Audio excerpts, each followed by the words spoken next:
A paz do Senhor, querido aluno da Escola Bíblica Dominical. Eu sou o evangelista Janderson Nascimento, estou segundo vice-presidente da Assembleia de Deus aqui em Vitória da Conquista, uma igreja que é pastoreada pelo pastor Davi Oliveira Boa Sorte. E hoje, pessoal, chegamos na lição de número 9 aqui da classe dos adultos, onde nós vamos entender sobre um tema maravilhoso, conhecendo as armaduras de Deus, as nossas armaduras espirituais, sobre esse tema de batalha espiritual.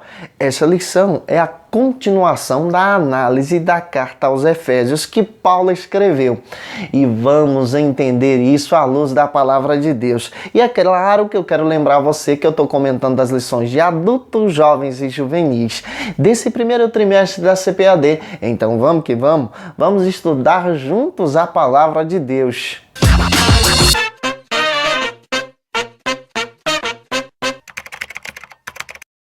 Hoje nós chegamos na lição de número 9 aqui da classe dos adultos. É claro que essa lição de número 9 é continuação da análise que estamos fazendo sobre a epístola que Paulo escreveu à igreja de Éfeso. Nós entendemos à luz das Escrituras que a carta aos Efésios é uma carta que possui um foco, é a exaltação da igreja de Cristo. Quando Paulo escreve essa carta, ele está na primeira prisão em si, em Roma. Essa prisão em Roma é uma prisão que lhe possibilita pastorear o povo de Deus via cartas, via mensagem. E é interessante que vários argumentos e vários historiadores e pesquisadores da palavra de Deus, comentaristas também do Novo Testamento, entendem que essa carta não é uma carta específica somente para a igreja em Éfeso, mas é uma carta que tem cunho regional, cunho circular. Essa carta, por exemplo, deveria passar pela igreja em Colossos, deveria visitar algumas igrejas ali da região, porque a ideia que ela traz é a exaltação da igreja de Cristo, a exaltação do povo de Deus, falando também sobre essa possibilidade de batalha espiritual. Você vê muito aconselhamento a partir disso. A carta possui 6 capítulos, como nós já vimos, é uma carta prática, os 3 primeiros são capítulos teológicos, capítulos de aconselhamentos, e os 3 últimos são capítulos de cunho prático, de vida espiritual na prática. E Paulo aqui começa a alertar exatamente, principalmente no capítulo 6, sobre a batalha espiritual que vivemos. A nossa luta não é contra o nosso próximo, como nós vimos na aula passada, contra o meu irmão, contra o outro ser humano. Mas a minha luta é espiritual, é contra o inimigo das nossas almas. Vamos entender isso em cima das Escrituras, em 3 pontos aqui na nossa lição. É muito importante você compreender isso à luz da palavra de Deus. Você que está chegando hoje pela primeira vez, aproveita, se inscreve no nosso canal, passe a ser um dos nossos alunos, eu vou ter o prazer de te receber por aqui. Aproveita também, deixa aí o seu likezinho, o seu joinha, porque com isso você ajuda a gente a chegar mais longe compartilhando a palavra de Deus. Deixa aí o seu comentário, eu fico muito feliz em conhecer você. Que Deus abençoe vocês de todas as partes do Brasil, do mundo também. Coloca aí de onde você está assistindo. Que Deus te abençoe em nome do Senhor Jesus. A nossa lição é uma lição prática, é importante você ter em mente aí que você é servo da palavra, apresente o texto bíblico da lição, observe os objetivos para você não fugir do assunto e observe que a sua lição tem 3 pontos. Nesses 3 pontos você vai apresentar o tema ponto a ponto e vamos observar isso à luz das Escrituras. O primeiro ponto da nossa lição vai tratar sobre o seguinte argumento: a guerra. É claro que vamos compreender o que é realmente uma guerra ou uma batalha em si. Em cima de 3 subtópicos, vamos observar a guerra nos tempos antigos, a guerra também, o que ela significa e o sentido metafórico que Paulo utiliza para explicar uma mensagem de cunho espiritual para a igreja. O primeiro subtópico trata sobre o seguinte argumento: ao longo dos séculos, analisando as Escrituras, nós vamos perceber, principalmente no Antigo Testamento, também vamos observar isso no Novo, que as batalhas, as guerras, sempre estavam presentes na vida do povo hebreu, do povo de Deus, entre a igreja. Porque naquela época era muito comum os militares ou os soldados ou aqueles que serviam davam a sua vida em batalha, em guerra. E era um orgulho para um soldado morrer em batalha, servindo a sua nação, servindo o seu povo. Você analisa, por exemplo, à luz das Escrituras, o livro de Juízes. Você percebe que, em diversas vezes, o povo de Deus estava em batalha. Você percebe que há momentos em que o povo hebreu vencia as batalhas, mas há momentos também em que o povo hebreu perdia as batalhas. Quando o povo hebreu vencia as batalhas? Quando esse povo hebreu estava próximo de Deus, eles venciam. Quando eles se afastavam e pecavam, eles perdiam as batalhas. Quando você analisa, por exemplo, no Antigo Testamento, o livro de Josué. Josué, nós percebemos várias batalhas, várias conquistas, principalmente para ganhar ali o território de Canaã. E aí você analisa, à luz das Escrituras, à luz da Palavra de Deus, que as guerras sempre estavam presentes entre o povo hebreu, entre os filhos de Israel. Quando você percebe, por exemplo, o livro de 1 Samuel, quando Saul é levantado como rei, Saul ele organiza o exército para vencer batalhas. Davi é considerado na Bíblia um grande guerreiro, aquele que está investindo a sua vida, entregando a sua vida para a batalha. E você percebe também, à luz das Escrituras, que o povo de Deus estava pronto para guerrear. É claro que os métodos de segurança naquela época não eram como hoje, mas naqueles dias isso era muito comum. Outras nações, a qualquer momento, poderiam invadir o território, por exemplo, do povo de Deus. E como isso era vencido? Através de guerras, através de batalhas.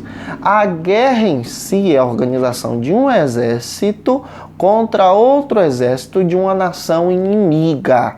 Aqui nós estamos entendendo, às luz das Escrituras, que o próprio profeta Daniel também profetiza que essas batalhas iriam se estender até os fins dos tempos ou até os últimos dias.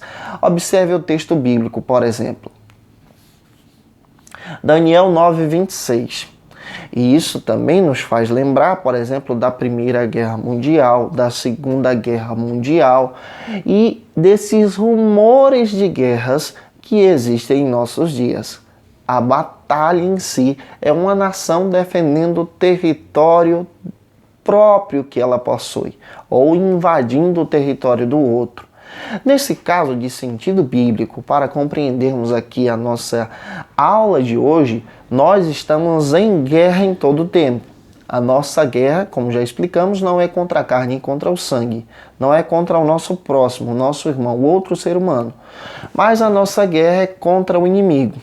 E a Bíblia diz que as portas do inferno, Mateus 16:18, as portas do inferno não prevaleceriam, não estariam de pé contra a igreja. Isso quer dizer que a igreja de Cristo é quem está agindo, que a igreja de Cristo é que está avançando.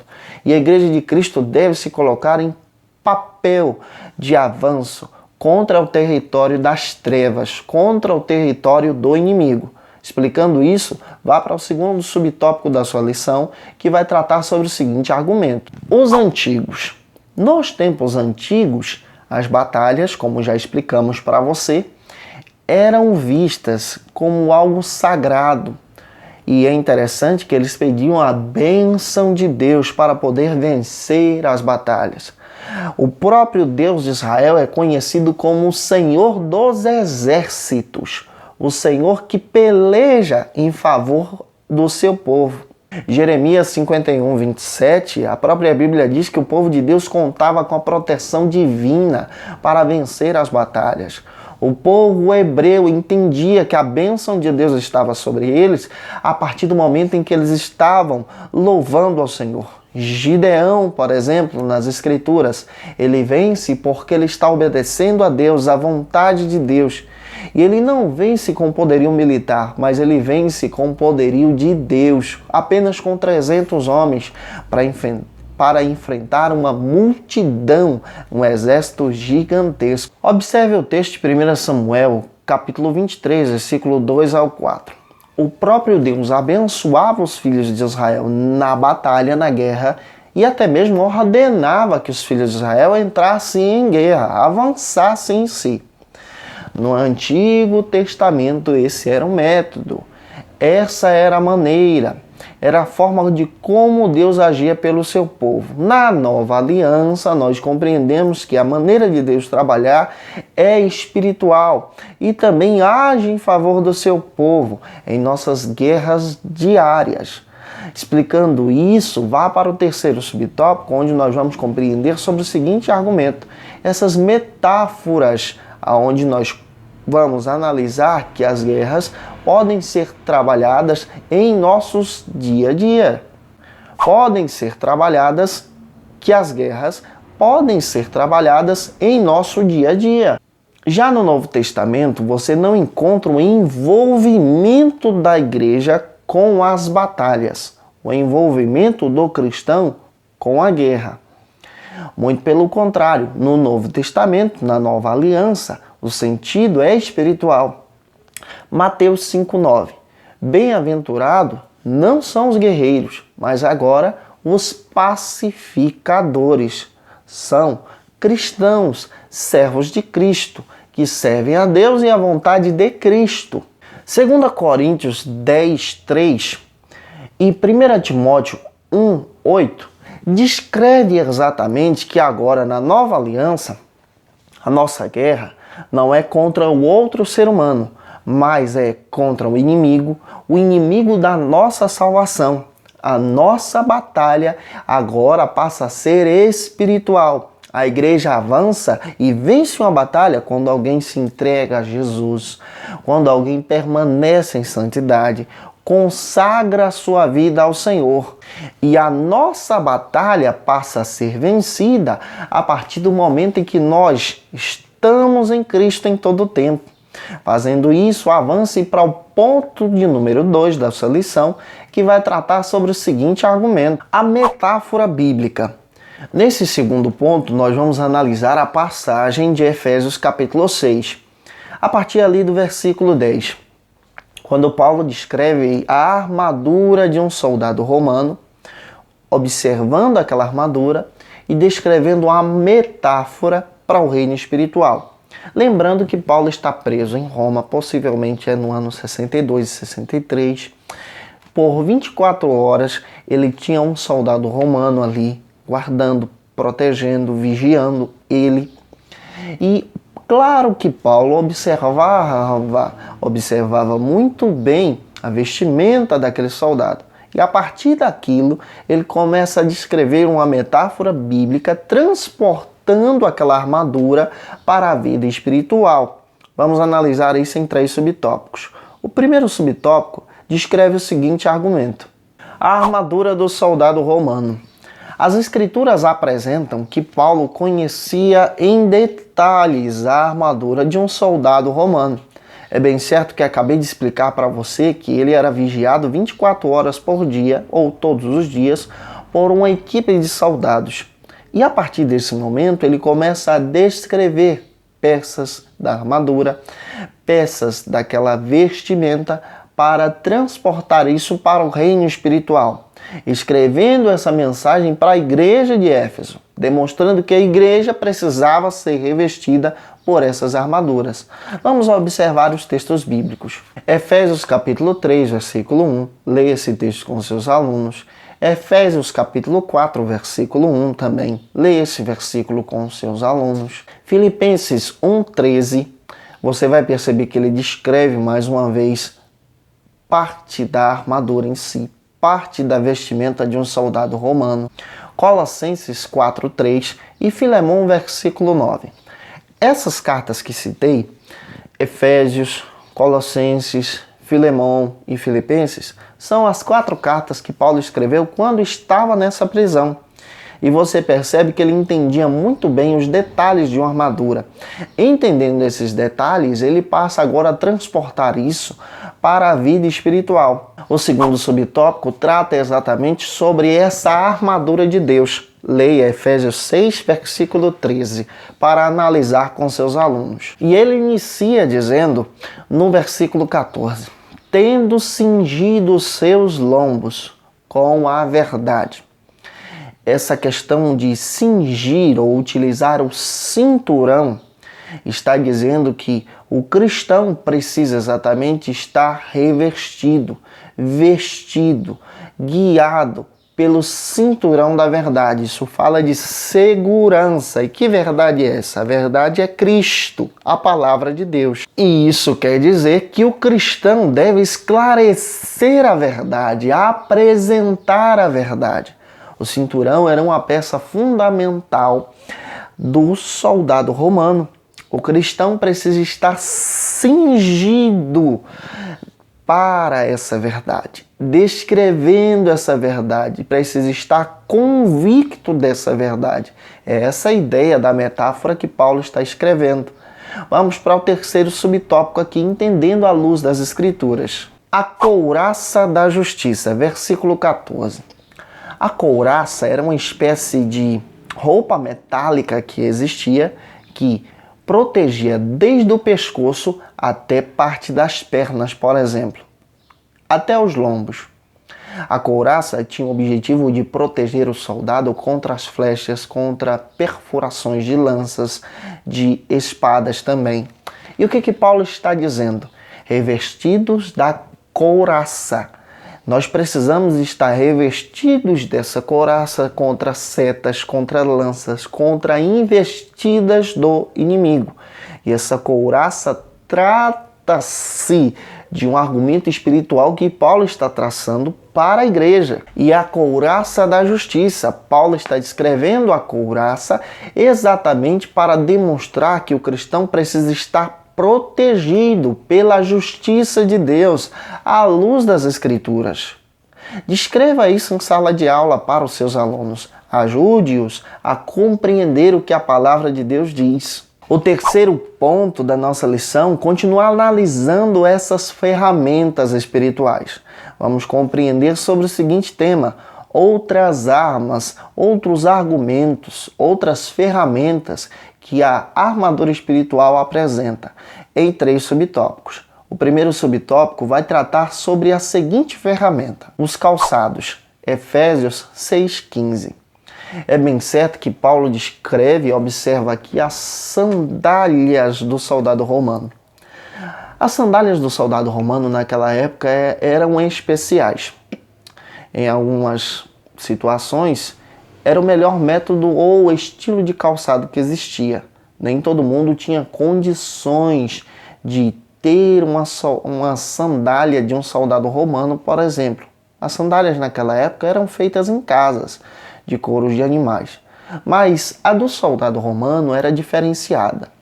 Ela possuía, por exemplo, uma espécie de couro que prendia-se na perna do soldado, amarrando-se desde o tornozelo até próximo ao joelho.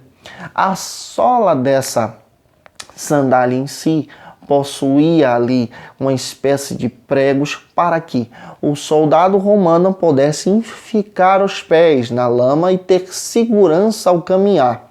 O que Paulo está dizendo? Nós precisamos ter essa sandália espiritual, ter convicção ao avançar, para pregar o evangelho, para anunciar a verdade, ir mais longe, mesmo que o terreno seja um terreno de lama, por exemplo, seja um terreno de dificuldade para avançar.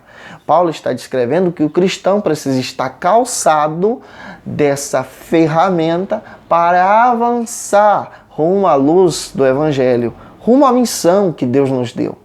Avançando, vamos então para o segundo subtópico aqui do ponto número 3, que descreve mais uma ferramenta, o escudo da fé, Efésios 6,16. Paulo agora observa o escudo de um soldado romano. O escudo do soldado romano era especial. Por exemplo, ele protegia desde o pescoço até os joelhos. O escudo de um soldado romano era especial porque, quando esse escudo estava junto, próximo um ao outro, poderia ser criada grandes barreiras de defesas. Barreiras de defesas, como por exemplo o exemplo da defesa tartaruga, o exemplo da defesa couraça de tartaruga. Era aquele exemplo que fechava-se os escudos, um protegendo o outro.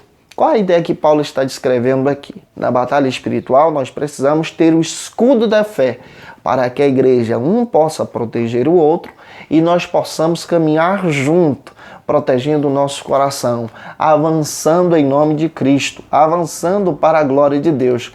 Paulo é espetacular em descrever isso, e é espetacular em descrever para a igreja. O sentido da mensagem de Efésios é uma mensagem voltada para a igreja. O terceiro subtópico descreve sobre duas ferramentas: a espada do Espírito e o capacete da salvação. Versículo 17 do capítulo 6. Quando Paulo observa o capacete de um soldado romano, ele percebe que esse capacete não era somente um adorno, mas falava de proteção. E traz a ideia em si do cristão proteger a sua mente contra o inimigo das nossas almas. A nossa mente precisa estar protegida através da salvação. E a nossa salvação precisa ser fixa, presa em nossa alma, presa em nós, para que possamos caminhar avançando. Ele fala da espada, que é uma arma de ataque, não somente de defesa. A espada é a palavra de Deus. Qual é a ferramenta do cristão? A palavra. Qual é a espada que o cristão possui? A palavra. O cristão precisa estar apto para pregar e avançar na batalha espiritual. Olha o que Paulo está trabalhando com a igreja. Finalizando, vamos para o último subtópico, onde descreve outras ferramentas que o texto bíblico traz para a gente. Outra lista. Que lista é essa? Versículo 18 e 19. Leia com atenção com seus alunos. A oração e súplica.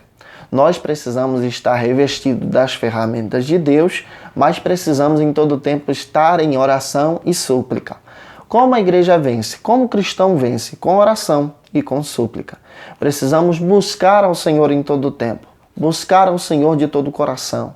Voltar o nosso coração para o jejum. Voltar a nossa alma para adorar a Deus e avançar na nossa batalha espiritual. Gente, eu espero que Deus em Cristo possa ter falado com você através dessa lição. Te espero aqui na próxima aula, se Deus quiser. Um grande abraço, a paz do Senhor Jesus, um beijo no seu coração e até mais, se Deus nos permitir.